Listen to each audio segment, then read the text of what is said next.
I want to thank Сакам на сите да им се заблагодарам. Сите што се присутни тука вечерва, а особено на Анета, на Бети и на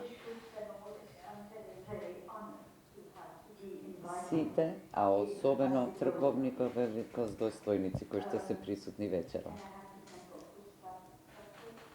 Благодарност и до Сашо, бидејќи зборуваше за преведувачот.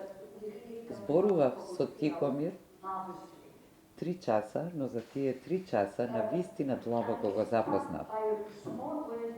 Ќе започнам прво малку за мене. Јас сум пред се уметник. Не сум писателка, уметничка сум. И моето трпение и пасија за ранохристијанска уметност се случи случајно. Не разбирам и точно како,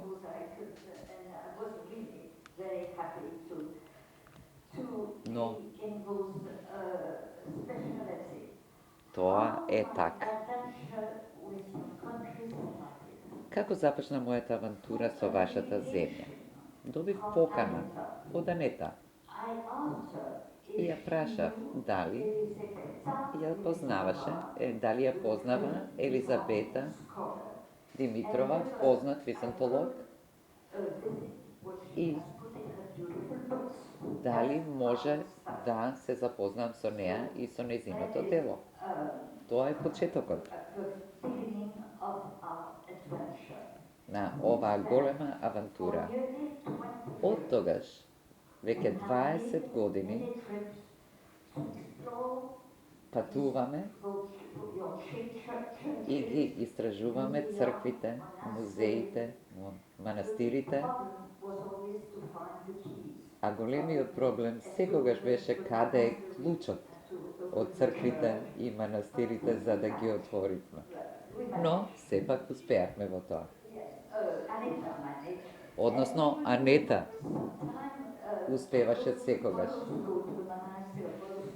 Отидовме и во Полошко и првиот и моравме прво чаместа земам. И првиот пат тоа не беше успешно и моравме повторно да се вратиме на истото место. А сега, зошто ја одбрав оваа тема? Успението и вознесението на Богородица. Причините се 4. Тоа е тема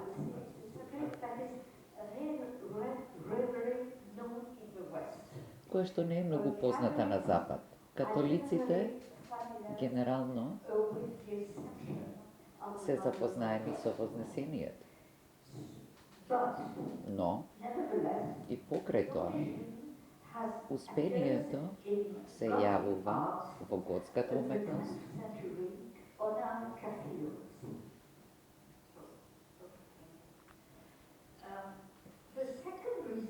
втората причина е тоа што, мислам, никој, може би грешам, но сметам дека никој не ја истражува оваа тема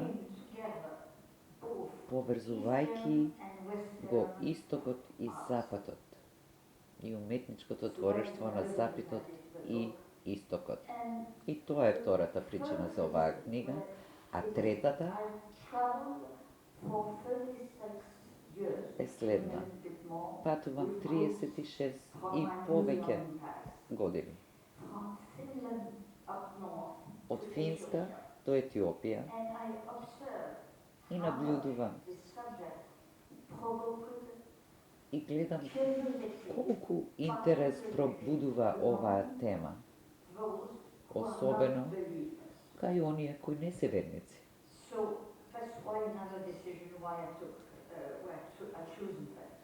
И тоа е причината за одлуката да работам на оваа книга.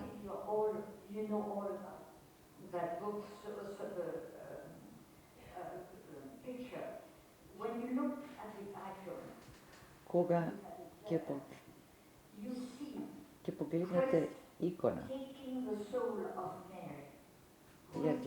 го гледате Христос како ја повлекува душата на Марија и ја носи до небото. И тоа е израз на надеж. А четвртата причина?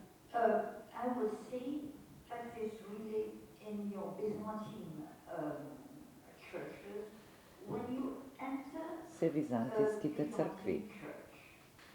Кога ќе влезете во византиска црква,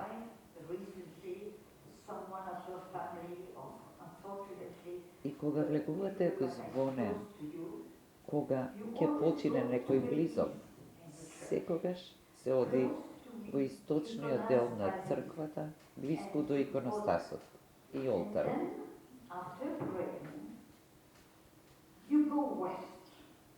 Таму човек се моли и потоа се свртувате повторно на запад. И често, речиси секогаш, на западниот зид од Византската црква ќе ја видите сцената на успението на Богородица.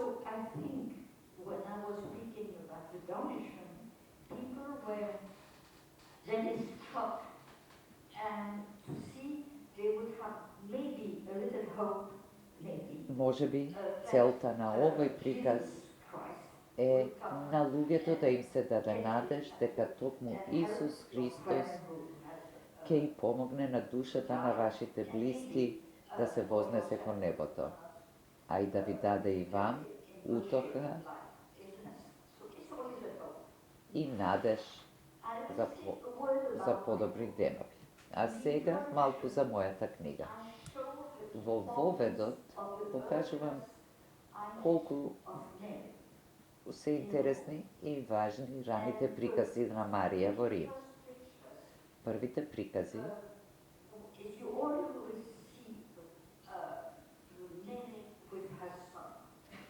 се честопати со незиниот син.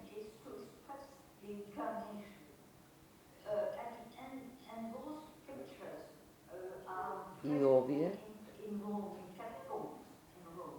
прикази се прикази во катакомбите од Рим, од крај на 2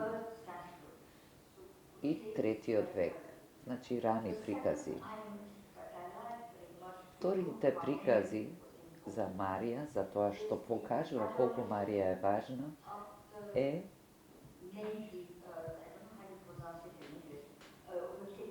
поклонувањето на кралевите пред Исус Христос, кој покажува дека на почетокот на хријанството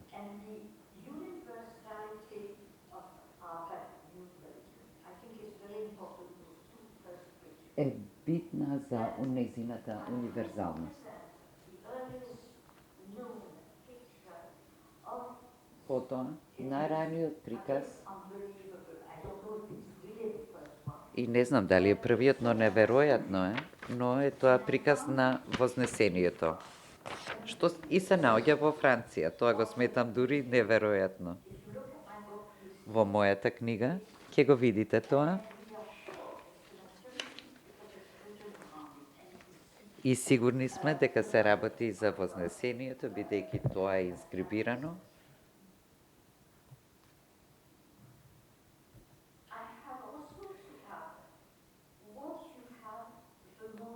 Ќе додадам.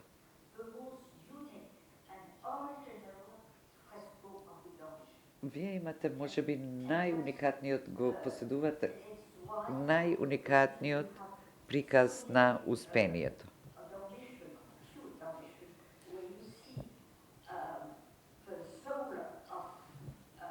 Успението често ја прикажува душата на Богородица, прикажано како девојче, и Исус кој што ја превзима во своите раце.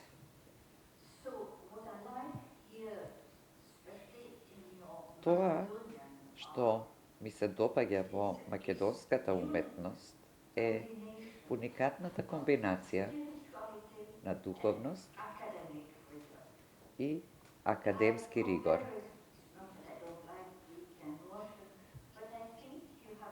мислам дека тука духовноста е особено посебна.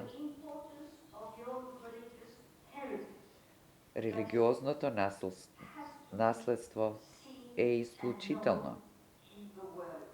И тоа мора да му се предочи на светот, бидејќи е неверојатно прекрасно.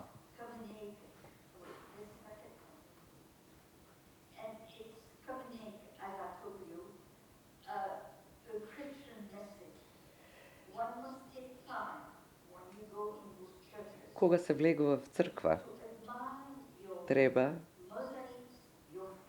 навистина време и посветено да се восхитуваме и да се обидаме да ги разбереме и мозаиците, и фреските, и иконите. 9 години работев во црквата Нотр-Дам де Пари. И сите влегуваат и се воодушевени од црквата.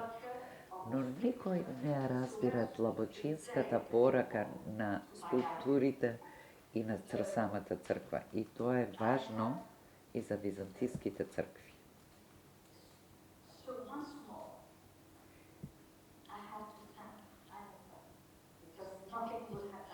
Уште еднаш, благодарност до Анета.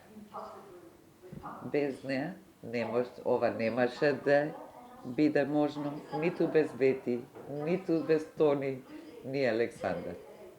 Тие навистина се интегрален дел од овој потпад. Благодарност што ме слушате на англиски. Мојот мајчин јазик е француски. Англиски знам, но не се изражувам најпрецизно. Ако има прашање, со задоволство ќе се обидам да дадам одговор.